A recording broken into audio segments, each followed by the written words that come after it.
Hello friends, I am going to teach physics, जिसमें आज का हमारा टॉपिक होगा फंडामेंटल फोर्सेस इन नेचर।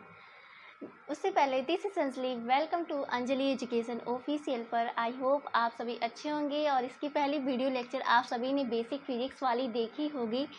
इसमें मैंने आप सभी को फिजिक्स का डिफिनेशन बताया था। Physics word is derived from the Greek word physis meaning of fuses. Nature is made of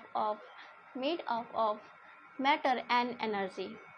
Matter is an occupying space, have mass and can be experienced by the senses is called matter. Okay, तो उससे पहले energy is the ability of an object to do work. Energy में हमारा mechanical energy, magnetic energy और nuclear energy, heat, light etcetera, ये सब चीज़ें आती हैं। जिसमें मैंने आप सभी को फिजिक्स का डिफिनेशन बताया था। Physics is the science under which the scientific study of nature and natural phenomena is done. जिसमें मैंने आप सभी को बताया था कि वर्क को कन्वर्ट किया जा सकता है एनर्जी में और एनर्जी को कन्वर्ट किया जा सकता है वर्क में। तो सबसे पहले बताया गया था कि मैटर और एनर्जी में कोई रिलेशन नहीं होता है। There are no relation between matter and energy. But 21 century में द ग्रेट साइंटिस्ट आइंस्टीन आए और उन्होंने बताया कि मैटर और एनर्जी के बीच रिलेशन होता है। एक्चुअली मैटर और एनर्जी एक ही सिक्के के दो पहलू हैं। स्कोप ऑफ फिजिक्स के बारे में मैंने बताया था। Scope of physics basically very broad, but उसे दो पार्ट में डिवाइड किया गया, मैक्रोस्कोपिंग और माइक्रोस्कोपिंग। मैक्रोस्कोपिंग में हम लोग थर्मोडायनेमिक और ऑसिलेशन, वेव्स, इन सभी चीज़ों के बारे में पढ़ते हैं और माइक्रोस्कोपिंग में हम लोग न्यूक्लियर और एटॉमिक के बारे में पढ़ते हैं। तो उससे अब मैं आप सभी को बता देना चाहती हूँ इक्वल टू MC का हो MC² हमारा इसी रिलेशन से आया था कि मैटर और एनर्जी में क्या रिलेशन है। E=MC² का रिलेशन होता है। ये पहली वीडियो में आप सभी जाकर देख सकते हैं। मैंने उसमें आज बहुत अच्छे से समझाने की कोशिश की है। और फंडामेंटल फोर्सेस इन नेचर के बारे में हम लोग बात करते हैं। There are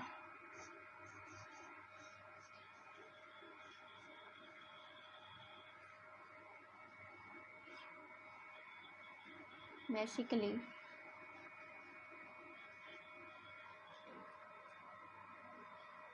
four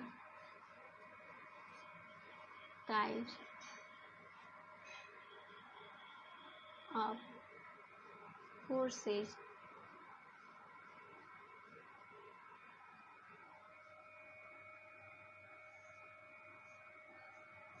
experiment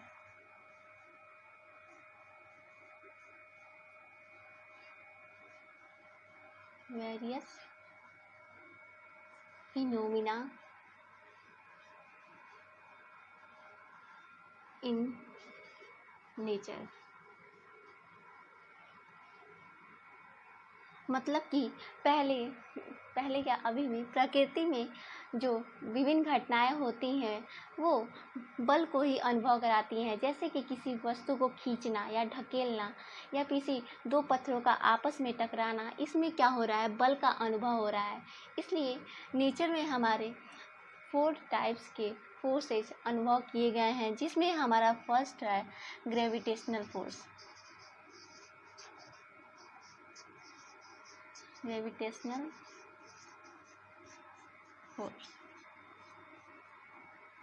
what is gravitational force? आप सभी किसी बुक में पढ़े होंगे या मोबाइल्स में शॉर्ट वीडियो में, किसी भी वीडियो में आप सभी ने देखा होगा कि न्यूटन जो है बैठे हुए हैं एक पेड़ के नीचे, सेब के पेड़ के नीचे, और अचानक से सेब गिरा, जिससे कि न्यूटन ने ही ये बताया कि ग्रेविटेशनल फोर्स क्या होता है। तो दो वस्तुओं के बीच लगने वाला आकर्षण बल जो होता है उसी को गुरुत्वाकर्षण बल कहते हैं।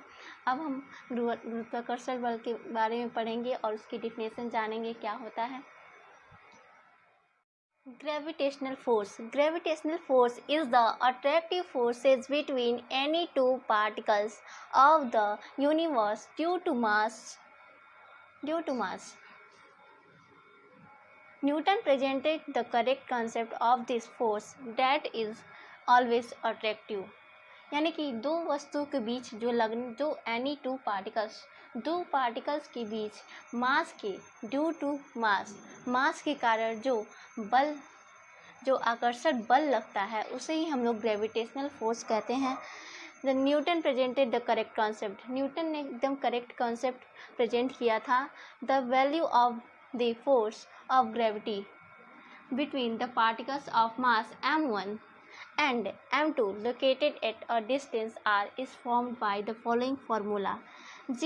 जी यहाँ पर क्या है, हमारा ग्रेविटेशनल फोर्स है.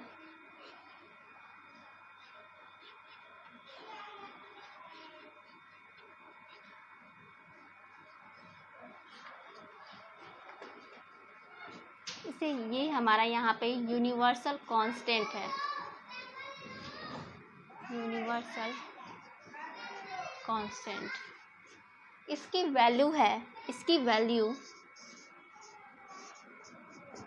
6.67 इंटू 10⁻⁻11 न्यूटन मीटर स्क्वायर प्रति किलोग्राम स्क्वायर.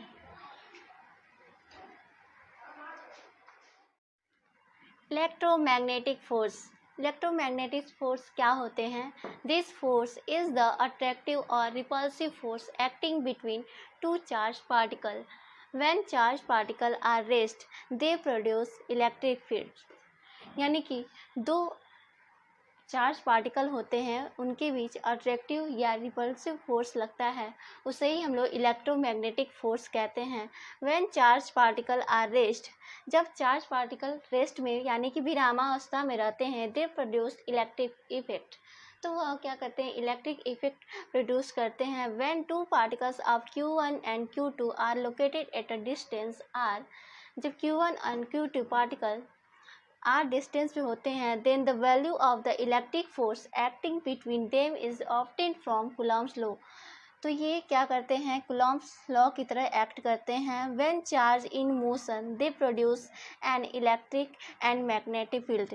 जब दो चार्ज पार्टिकल मोशन करते हैं तो उसमें electric and magnetic field produce होता है. The moving charge particle both the electric force and magnetic force act, so the formula for magnetic force is complicated.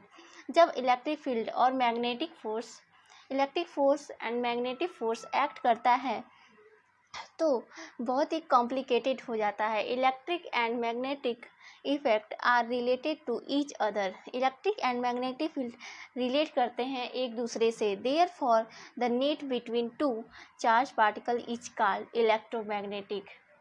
यानी कि दो चार्ज पार्टिकल के बीच जो नेट बल लगता है उसे इलेक्ट्रोमैग्नेटिक फोर्स कहते हैं. आई होप आप सभी को ये समझ में आया हो. थर्ड है हमारा nuclear force. This force is based on the strong attraction between the proton and neutron in the nucleus. Nuclear force हमारा जो होता है, न्यूक्लियस में प्रोटॉन और न्यूट्रॉन के बीच में फोर्स दिखाता है. न्यूक्लियर फोर्स वही होता है. Weak force, this force is appear in certain nuclear reactions. This force is not weak as the gravitational force but is much weaker than electromagnetic and nuclear forces. Weak forces जो होते हैं हमारे nuclear forces में nucleus में दिखाई देते हैं कभी कभी.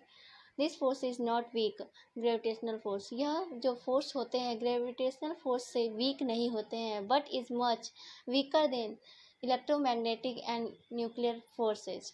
बट ये फोर्सेज इलेक्ट्रोमैग्नेटिक और न्यूक्लियर फोर्सेज से वीक होते हैं. तो आई होप आप सभी को ये वीडियो अच्छी लगी हो. मैंने इसमें समझाने की आप सभी को बहुत कोशिश की है. अगर आपको मेरी वीडियो अच्छी लगती हो तो प्लीज़ चैनल को लाइक सब्सक्राइब ज़रूर करें. Thanks for watching this video.